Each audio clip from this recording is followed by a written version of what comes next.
So, yeah, there's been a lot of hassles as far as traveling goes, right? That's one thing, getting there. Good luck with that. Now you find out when you get there, there's violence, cars, buses set a fire. This happened, in a place where a lot of Canadians end up going. So this is in Sinaloa province, so in Mazatlan, part of Mexico. And it's a little out of hand. Usually you tend to see these things where it's self-contained among gangs, whatever else, but not here. They set a bus on fire. They basically held people hostage at the airport. All this after El Chapo, the drug lord's son, had been arrested in Sinaloa province near Mazatlan. And now the Canadian government's saying, look, we don't recommend you go there, which is great, but it doesn't really help the people already there. I was going to say, right? We heard all those stories about Canadians barricading themselves in their hotel rooms, just seeking safety, ultimately. So you kind of wonder, obviously you go somewhere, you don't think this kind of thing is going to happen, but when it does, you need to be prepared. So we thought we'd give you an idea here of how you could do that. NATALIE PREDDIE is an award-winning travel expert, writer, speaker, and on-air personality, and she's on the line right now. NATALIE, thank you so much for your time today. Well, thank you so much for having me. I will tell you my biggest surprise in reading the story here that was on the CTV site is the fact that this part of Mexico, is not the only place where the Canadian government is warning us not to necessarily go to unless we absolutely have to. No. And there have been a few places in the Caribbean. Jamaica is on the list. So is Peru. There is lots of violence in lots of places that we like to go, unfortunately. But you know what? This is not anything that's new. These have been going on for years in lots of different places, and it can change according to what's going on politically.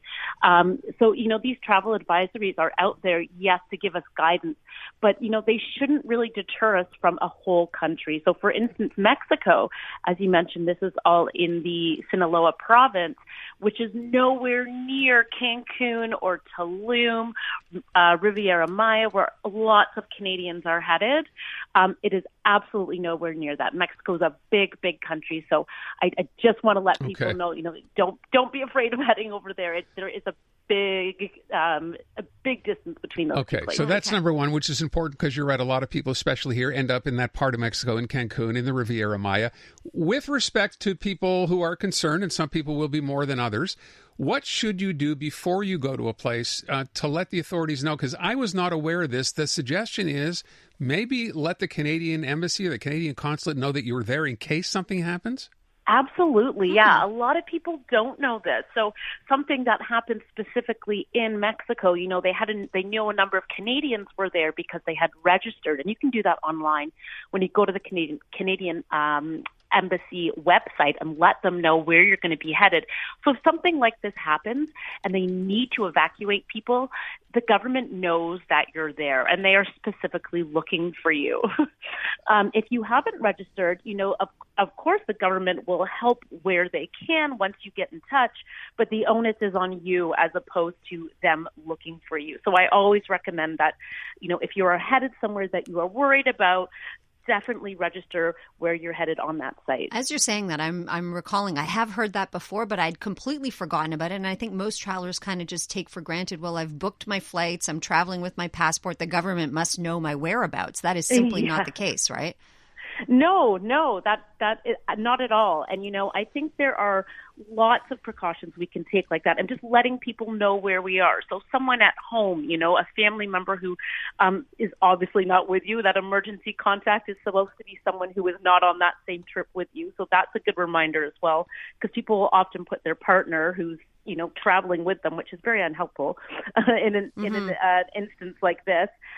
Also, the Canadian government and travel insurance as well. I always say to travel with insurance.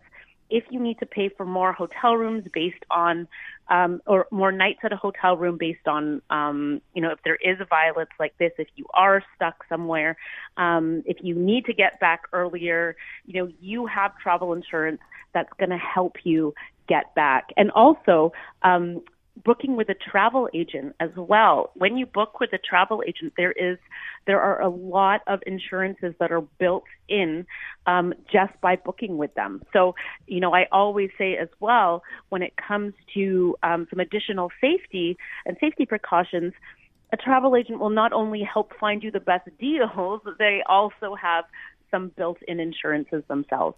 So we mentioned some of the places that are on this list that Canada is saying to avoid non-essential travel. Where would you, Natalie, specifically not go to right now?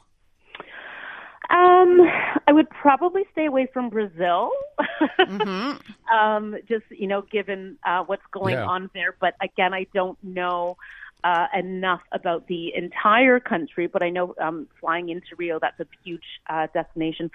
Other than that, aside from, places where we know the entire country is enveloped in war, I think you have to look at each country specifically. Also, depending on where you're going, I think you can still go to Jamaica, but you're going to make some good decisions about maybe not leaving your resort, maybe not going for a walk in the dark where you don't know which you would do anywhere else you were going, right? You always want to use some common sense, Exactly. Sure. Exactly. I mean, these conflicts, unfortunately, have been happening for years in lots of beautiful places around the world. So yes, it's just very much, have your wits about you. I love that idea, by the way, of letting the embassy know. That's such in case something like what's going on in Sinaloa, in Mazatlan now, actually broke out and you're stuck in a hotel, at least they know you're there and they can get you out when they can. If I was to ask you just really quickly, because we have to wrap up, what's one destination you think the Canadians should go to perhaps and haven't discovered as yet that you think is kind of cool? Great question. Oh, St. Kitts. So it's a beautiful island. They only started focusing on tourism as their primary GDP about 20 years ago. So they have some gorgeous hotels there, and it's really untouched, and there aren't a lot of all-inclusives. It's a really gorgeous island. St. Kitts people in the Caribbean. Yes, in the Caribbean. All right, gorgeous. Natalie, thank you so much. Appreciate your time today. Thank you for having me. You bet. Natalie Preddy, travel expert, and there's some things to watch out for. And just to clarify, we're not saying the government say do not go. Yes, in Mazatlan, in that little part of Mexico, it's kind of dangerous right now. But as she said, it's a big country. You're okay.